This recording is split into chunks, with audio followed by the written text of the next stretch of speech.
बहुत जल्द फरवरी आने वाली है और फरवरी सिर्फ एक महीना नहीं होता, ये उम्मीदों का मौसम होता है। प्यार का महीना, गुलाबों का महीना, वो समय जब सिनेमा भी हमें यकीन दिलाने की कोशिश करता है कि मोहब्बत हमेशा खूबसूरत होती है, साफ सुथरी होती है और बैकग्राउंड में रोमांटिक म्यूजिक के साथ आती है। लेकिन इस बार फरवरी में सिनेमा जो लव स्टोरी लेकर आ रहा है वो फूलों से नहीं बल्कि खामोशी, गुस्से और बदले की भावना से शुरू होती है। वैलेंटाइन वीक के बीच थिएटर्स में आने वाली विशाल भारद्वाज की मोस्ट अवेटेड फिल्म ओ रोमियो, ट्रेलर आप देख चुके होंगे। कम डायलॉग, ज्यादा साइलेंस और कैमरा बार बार ठहरता है एक चेहरे पर, तृप्ति डिमरी, एक ऐसी औरत जो रोती नहीं, चीखती नहीं, लेकिन अपने पति की मौत के बाद बदला लेने का फैसला कर चुकी होती है।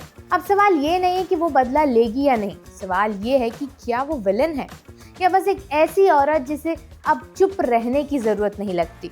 और यहीं से शुरू होती है एक बड़ी बातचीत, एक ऐसी कहानी जो सिर्फ ओ रोमियो तक सीमित नहीं है बल्कि पूरे बॉलीवुड के बदलते चेहरे की तरफ इशारा करती है।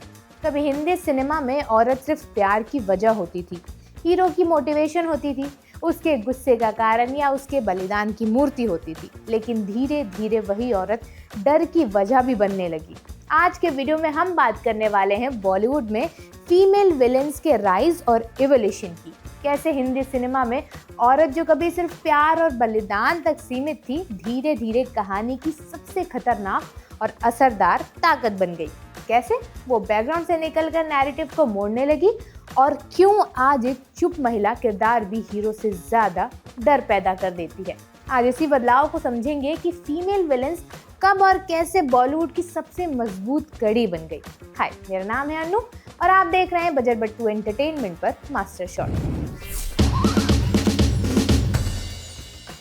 अगर आप पुराने बॉलीवुड को याद करें तो एक बात बहुत साफ दिखती है कि औरत को या तो पूजा गया या कुचला गया, बीच का कोई रास्ता ही नहीं था। 60 से 70 के दशक की फिल्मों में महिला किरदार का काम बस इतना था कि वो सब कुछ सह ले, पति धोखा दे, ससुराल जुल्म करे, समाज ताने मारे और कैमरा चाहता था कि वो चुपचाप आंसू बहाती दिखती रहे। उस दौर में सफरिंग एक वर्च्यू थी और साइलेंस को स्ट्रेंथ माना जाता था। औरत जितनी ज्यादा सहती उतनी अच्छी मानी जाती। अगर उसने सवाल पूछ लिया या अपने लिए कुछ चाह लिया तो फिल्म उसे तुरंत पनिश कर देती थी। उसी समय की मेन स्ट्रीम फिल्मों में फीमेल एंगर को ऑलमोस्ट टैबू माना जाता था। गुस्सा सिर्फ मर्दों का प्रिविलेज था। औरत अगर चालाक, एम्बिशियस या रिबेलियस दिखा दी जाती तो उसे कैरेक्टरलेस या वैम्प का लेबल दे दिया जाता था। विलन बनने का अधिकार सिर्फ मर्दों के पास था क्योंकि ताकत, हिंसा और साजिश तीनों को मैस्कुलिन माना जाता था। औरत को या तो बचाया जाना था या सुधारा जाना था। कहानी चलाने का अधिकार उसे नहीं दिया गया। 80s और अर्ली 90s तक आते आते भी हालात बहुत अलग नहीं हुए। हेलेन और बिंदु जैसी एक्ट्रेसेस को वैम्प कहा गया, लेकिन अगर ईमानदारी से देखें तो वो असली विलेन नहीं थी। उनका काम कहानी को मसालेदार बनाना था, ना कि कहानी को कंट्रोल करना। वो सेडक्टिव थी, डेंजरस नहीं। वो हीरो को डिस्ट्रैक्ट करती थी, सिस्टम को चैलेंज नहीं करती थी। उनका अस्तित्व मेल गेज के लिए था, मेल फियर के लिए नहीं। मतलब औरत अगर नेगेटिव है तो वो सिर्फ मेल डिजायर के दायरे में रहकर अपने फैसले लेने के लिए नहीं है। असल क्रैक 90s के मिड में आया और वो क्रैक छोटा नहीं था। काजोल इन गुप्त बॉलीवुड के लिए शॉक थेरेपी जैसी थी। ऑडियंस इस बात के लिए मेंटली तैयार ही नहीं थी कि क्यूट काजोल किलर निकल सकती हैं। उस समय काजोल रोमांटिक, बबली हीरोइन की इमेज बना चुकी थी और उसी इमेज को तोड़कर एक कोल्ड ब्लडेड मर्डरर बन जाना, ये सिर्फ ट्विस्ट नहीं था, ये स्टेटमेंट था। पहली बार फीमेल विलेन को लव, ऑब्सेशन और मैनिपुलेशन के मिक्स में दिखाया गया और वो भी बिना अपॉलॉजी के। वो रोती नहीं दिखी, गिल्ट भी नहीं दिखाती थी, जस्टिफिकेशन भी नहीं देती थी और यही बात ऑडियंस को हिला देती थी। इसके तुरंत बाद उर्मिला मातोंडकर इन प्यार तूने क्या किया आई। यहाँ विलेंस लाउड नहीं थी, ऑब्सेसिव थी। ये वो दौर था जब डर फिजिकल वॉयलेंस से नहीं, साइकोलॉजिकल प्रेशर से आने लगा। Phone calls, emotional blackmail, suicide threats, ये सब उस समय की नई डरावनी चीजें बनने लगी। लेकिन फिर भी उस दौर की सोच पूरी तरह बदल नहीं पाई थी। ऑडियंस और फिल्म मेकर्स ने उर्मिला के किरदार को जस्टिफाई किया, प्यार में पागल हो गई थी। मतलब औरत अगर खतरनाक है तो उसके पीछे इमोशन होना जरूरी था। कोल्ड एमिशन भी अभी अलाउड नहीं था।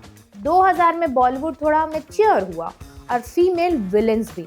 इस दशक में सबसे बड़ा शिफ्ट आया ऐतराज फिल्म से।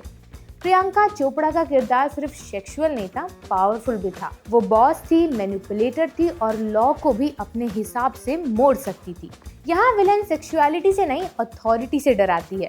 ये फीमेल विलेन विक्टिम नहीं है, ऑब्सेस्ड लवर भी नहीं है, ये कॉर्पोरेट प्रेडेटर है। ये वही मोमेंट था जब बॉलीवुड ने पहली बार दिखाया कि औरत पावर चाह सकती है और उसे इस्तेमाल भी कर सकती है।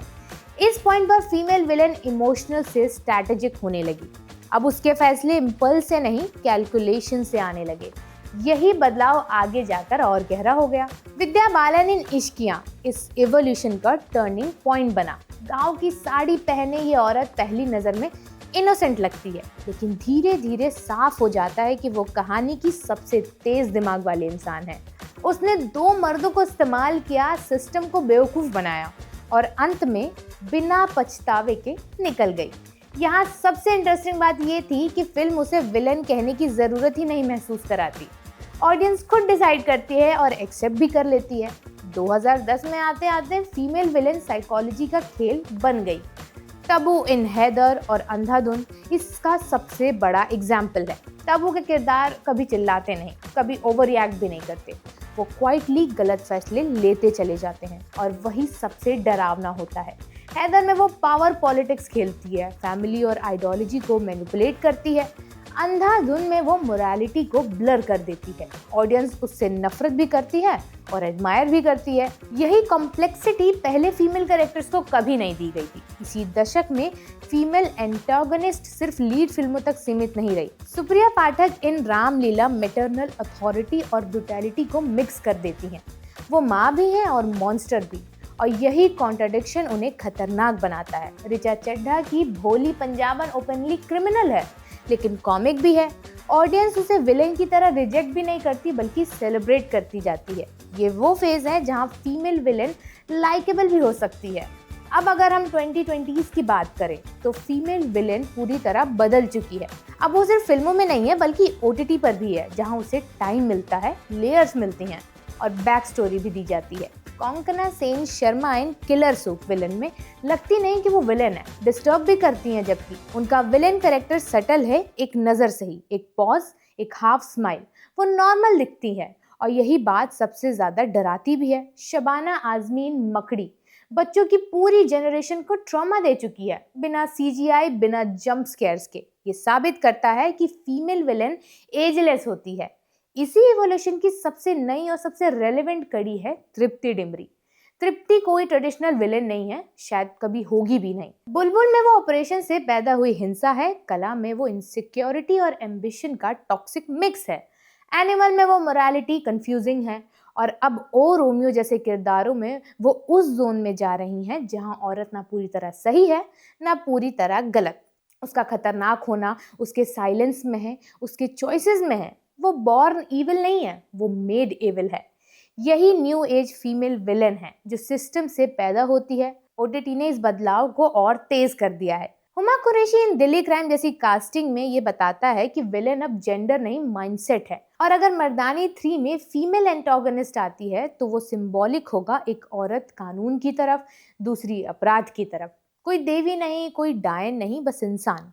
एक इंसान जिसके फैसले उसे विलेन बना देते हैं। अनुपम खेर ने द रोमांटिक्स में बिल्कुल सही कहा था कि हिंदी सिनेमा DDLJ से पहले और बाद में बटा हुआ है। जब हीरो ने हीरोइन को रिस्पेक्ट देना शुरू किया, तभी औरत को विलेन बनने की फ्रीडम भी मिली। आज फीमेल विलेन को देखकर ऑडियंस ये नहीं पूछती कि औरत ऐसी क्यों है, बल्कि ये पूछती है कि ये यहाँ तक कैसे पहुंची।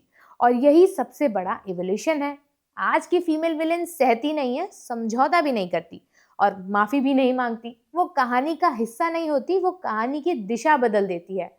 तो फिलहाल मैं आपसे कहूँगी कि मर्दानी 3 थिएटर में जाके देखिए और उसके बाद 13 फरवरी को ओ रोमियो भी जाकर देखिए और सोचिए कि क्या फीमेल विलेंस आपको डराती है, एक्साइट करती है। मैं आपसे फिर मिलूंगी अगले वीडियो में। तब तक के लिए देखते रहिए बजर बट 2 एंटरटेनमेंट। और हाँ, कमेंट सेक्शन में अपनी फेवरेट फीमेल विलेन का नाम भी ज़रूर बताइएगा।